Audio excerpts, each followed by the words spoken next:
Imagine this. A van screeches up as you're walking down the street. Men in hoodies and masks jump out. No badges, no names. They pull a gun and drag someone away. No explanation, no ID, just gone. That's not some dystopian novel. That's what federal agents are doing in the United States.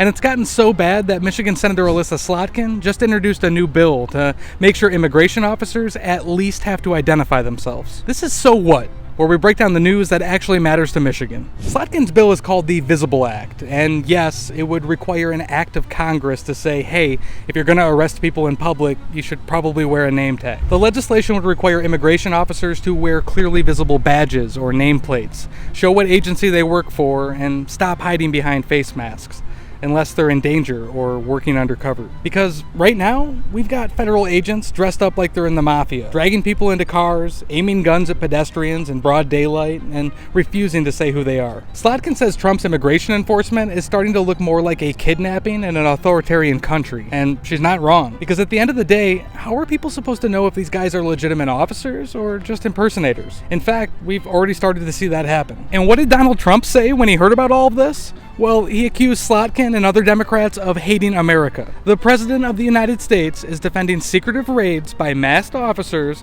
and calling anyone who disagrees un-American. So what? The fact that we need a bill like this should scare the hell out of everyone. Because if this is how the federal government handles immigrants today, what's next? You shouldn't have to guess who just pulled a gun on your street. You shouldn't wonder if that hooded guy with a badge is actually a real cop. Slotkin's bill is about restoring a sliver of sanity and stopping an unaccountable agency from going full secret police. That's so what? And if the idea of masked officers dragging people off the street doesn't sit right with you, it's time to say so, before it gets even worse.